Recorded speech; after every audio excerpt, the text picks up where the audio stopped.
I'm Jacob SamLa. I am a poet and writer. I'm an educator. I'm a freelance artistic director, an editor, and a self-confessed tech geek, as it says somewhere on one or many of my websites.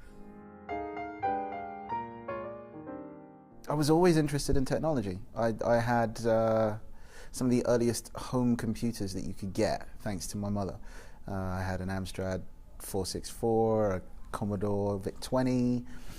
You know, I remember the days of having to load programs up on cassette tapes and hearing that sound of data being transferred from cassette tape into the computer and leaving it loading for 20 minutes on end before you could actually do anything with it.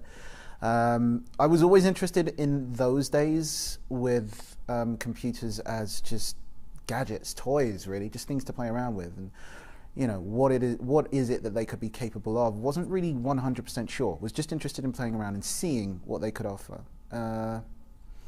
There was a point in those days, there were like very early text-based adventures, right? Kind of the idea of interactive text-based gaming, which is essentially storytelling as rendered by the computer, which I found fascinating and played around with a lot. But essentially it was just, I was a boy, I was a geek, and I was really interested in computers. You know, there's no science behind it. It was just fun stuff to play around with. And I went to university, did the BA. I did a combined BA in English literature and information technology. And really, I went to do straight English honours and had to take a module that was all about. Had to take a few other modules when I first signed up and took on the IT module, and it just made sense. You know, there were a lot of people on the course who weren't 100% sure about how to make things work or what to do, and I was just, it's all in the manual. You just have to follow the instructions, and it does it for you, really. But I realised at that point, I realised very early on that it would be easy to take that kind of understanding for granted, but there were some people whose minds just didn't work in that way. In the 90s, working as, or developing as a writer and someone who had an interest in technology, and particularly web-based technology at that point in time, it wasn't a hard thing as such. It was a strange combination for many people, but it wasn't strange to me. And the worlds that I existed in at that point didn't really collide, and particularly in a mainstream sense. I mean, it's funny, there are commonalities and there are differences. So, you know, they were both niche concerns at that point in time. There was an element of the geek in both camps, you know. And when I say geek, I mean just really that sense of being really invested in a distinct body of knowledge, whether that's computers, whether that's writing. That was a commonality, right? There wasn't really that much of a difficulty in bringing those two ideas together, right? And because tech wasn't really a mainstream thing at that point in time, although I might say, yeah, I'm doing information technology with literature, and that might come across as a weird thing, the tech didn't really impact on a broad enough body of people for them to go, wow, I wonder what the potentials of that might be, and that kind of thing. So it wasn't really an issue as such. In terms of process, the technology comes into play really just in terms of tools. Right? In fact, no, to be fair, there are a couple of different ways. So there's tools. I've got this sitting here, the iPad, not as an advert for Apple, but you know, the iPad is, it's where most of my writing begins these days. I have a desktop machine. I tend to do a fair amount of editing there. That's kind of end of, or towards the end of the process. But in terms of the actual generation of ideas, a lot of that starts, you know, heading out to a cafe or whatever studio space it is that I'm using at that particular point in time, and just pulling this out and tapping away. I know there are a number of people who look at tablets and say they're really consumption devices and they're not really production devices.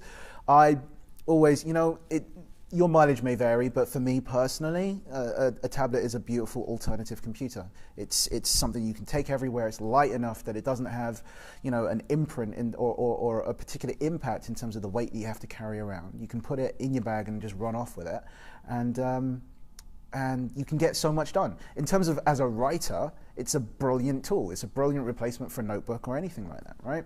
So yeah, there's that in terms of the hardware. In terms of platforms, I'm a big fan of responding to the world, right? So yeah, I may have ideas that I'm playing through, but I like to receive stimulus in different ways. So these tools allow me to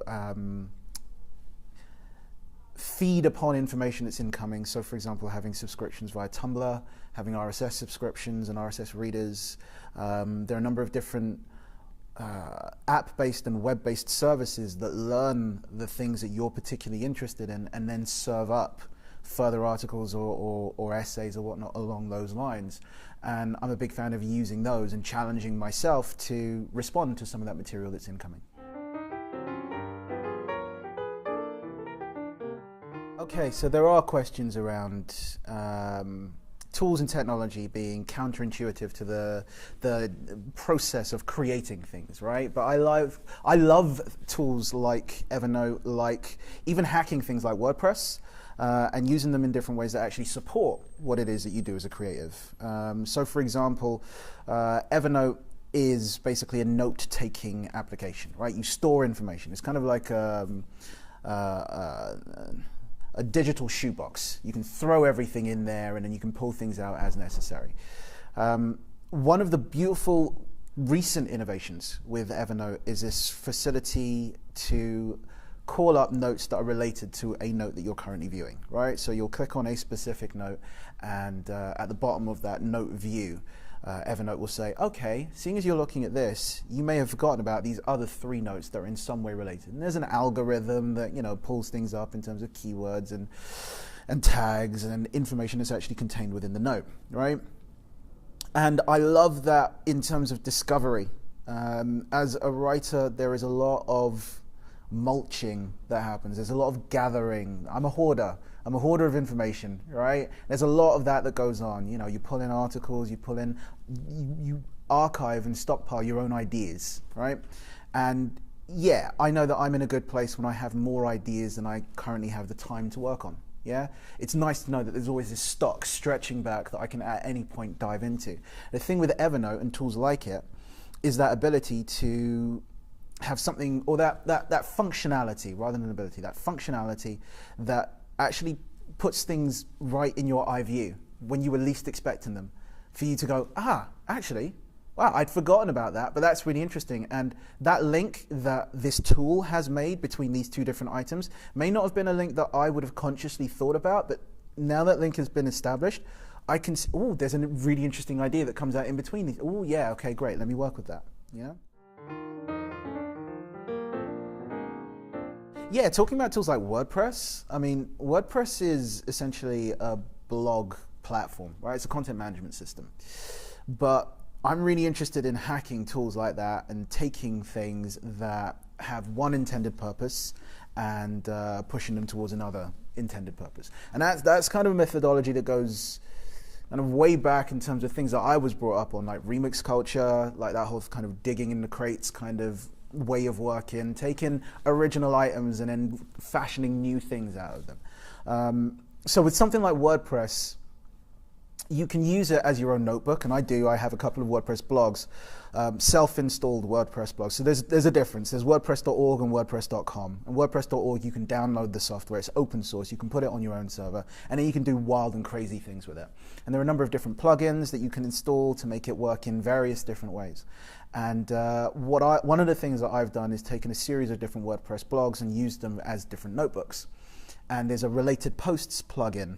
And there are a couple of related posts plugins, which is a bit of a mouthful to say, but hey, that again have various different algorithms that link information and cross information over and all that kind of thing. And it's, again, a joy to be able to fill those notebooks with information and ideas and then see what kinds of links are suggested.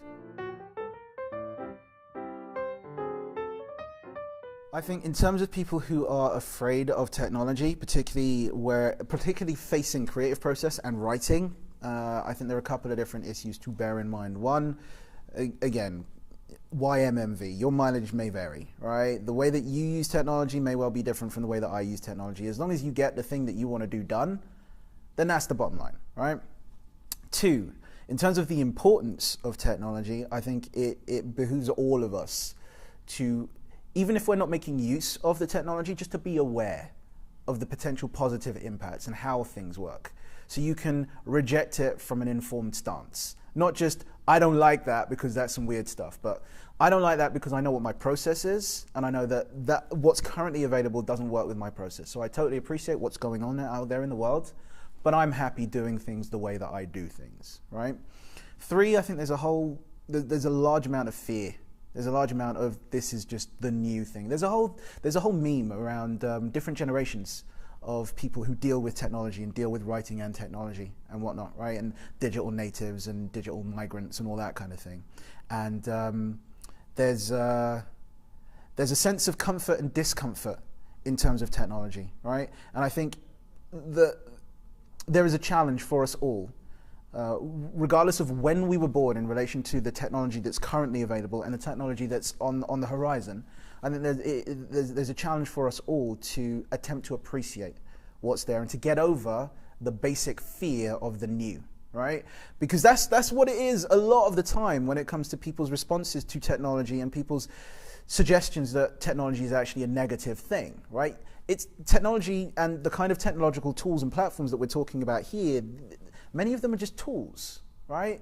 In the same way as the pickaxe was a tool, in the same way as, you know, some caveman taking colored plants and whatnot and drawing on cave walls and going, okay, this is a representation of a particular scene. This is new technology. Wow, before this didn't happen. We have to learn to roll with that. We have to learn to appreciate what's incoming. So many different things. There's a point at which the publishing industry, I mean, there was a model that preceded anything that's happening with writing, as seen by record companies and the distribution of music, the free and in many cases illegal distribution of music. And there's always an issue and a fear and a worry around, I've produced this content gets out into the wild, and there is no way for me to profit from this content that I produced because it's now on the web, and once it's on the web, it's freely available. Can't get any kind of revenue from it. I think that publishers are becoming more and more canny about different models and different ways of working with content, and different ways of distributing content. There will always be a digital rights management issue, but I think publishers are becoming more and more aware of how to work with that in a way that supports both the content producers and the content consumers, right? There's also a really interesting, how should we say, way of working in terms of discovery again. There's a huge explosion of stuff that is available, right? Anyone now can create text, can create literature, can create books and push them out into the market, right? Kindle, Amazon, etc., etc., etc. iBooks platform, it's really easy for people to put that stuff out there. And then there becomes this thing of discovery, people developing their own audiences and publishers buying into that. So it can be actually a really powerful tool for publishers to find the next big thing. I think for writers who are just starting out and thoughts around what it is that they need to consider around technology and how they use technology, first thing they need to do is, well, there are two different ways of looking at it. One, figure out what it is that they actually want to achieve, right?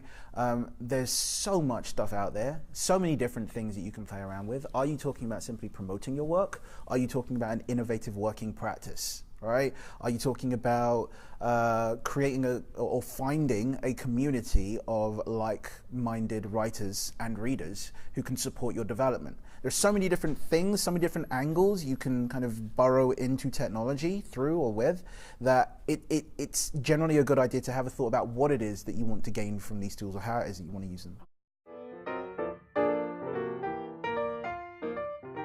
In terms of trends, in terms of technology that writers might be particularly interested in or that I'm particularly excited in, I think one of the things that I'm personally really interested in is smart filtering, right? There's a lot of information, there's a lot of content out there. How is it that you filter that content? How do you filter that information? How is it that you are pushed in the directions that are particularly important to you as the writer, as the reader, as any of those, with any of those kinds of relationships with content production or content consumption. How is it that our systems become smart enough to direct us in certain ways? And that can feed into discovery for stimulus and inspiration. That can feed into discovery for finding, again, the next big thing, the next writer, the next whoever it is that you want to follow, any of those kinds of things.